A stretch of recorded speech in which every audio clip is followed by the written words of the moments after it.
यदि दो समांतर रेखाओं को एक तिर्यक रेखा प्रतिच्छेद करती है तब, जैसे यहाँ दो समांतर रेखा L तथा M है और एक तिर्यक रेखा N है, यानी इन दोनों समांतर रेखाओं को जब यह तिर्यक रेखा प्रतिच्छेद करती है तब क्या क्या कंडीशंस बनते हैं उसके बारे में जानना है।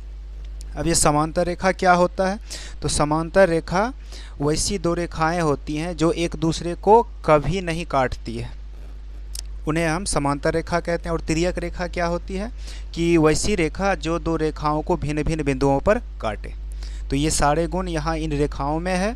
तो LM समांतर है और N तिर्यक रेखा है। तो इस क्रम में यहाँ पर कुल 8 कोण बन रहे हैं। कोण 1, कोण 2, कोण 3, कोण 4, कोण 5, कोण 6, कोण 7 और ये कोण 8। तो क्या होगा, यानी जब ऐसा स्थिति रहे तो पहला बात ये होगा कि संगत कोण समान होगा। संगत कोण समान होते हैं। अब संगत कोण कौन से हैं? तो 1 का संगत 5, यानी कोण 1 बराबर होगा कोण 5 के। फिर कोण 4 का संगत कोण 8 होगा, कोण 4 बराबर होगा कोण 8 का। इसी प्रकार से इधर कोण 2 का संगत कोण 6 होगा, कोण 2 बराबर कोण 6। फिर कोण 3 कोण 7 के संगत होंगे, तो कोण 3 बराबर कोण 7। इसका मतलब ये हुआ कि कोण 2 का जितना मान रहेगा वही मान कोण 6 का होगा, कोण 3 का जितना मान होगा वही मान कोण 7 का होगा। तो पहला कंडीशन ये होता है। दूसरा होता है अंतः एकांतर कोण समान। अब अंतः एकांतर कोण क्या होते हैं? तो कोण 4 और कोण 6 ये दोनों अंतः एकांतर हैं, समान होंगे। फिर दूसरा कोण 3 और कोण 5 समान होगा अंतः एकांतर होने के कारण।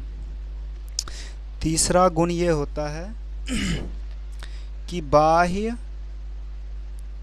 एकांतर कोण समान होते हैं। अब बाह्य एकांतर क्या होता है? तो कोण 1 और कोण 7 ये दोनों बाह्य एकांतर है, समान होगा।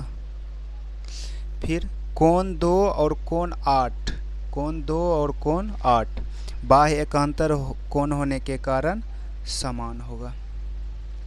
फिर इसका एक चौथा गुण होता है कि तिर्यक रेखा के एक ओर के अंतः कोणों का योग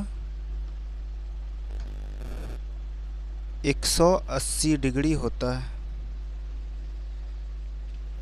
यानी तिर्यक रेखा यह है, इसके एक तरफ के अंतः कोण, अंतः मतलब अंदर के कोण, यानी इन दोनों समांतर रेखा के अंदर। तो कोण 3 और कोण 6 तिर्यक रेखा के एक तरफ के कोण हैं, तो इनका योग 180 डिग्री होगा। फिर इसी प्रकार से इधर कोण 4 और कोण 5 का योग 180 डिग्री होगा।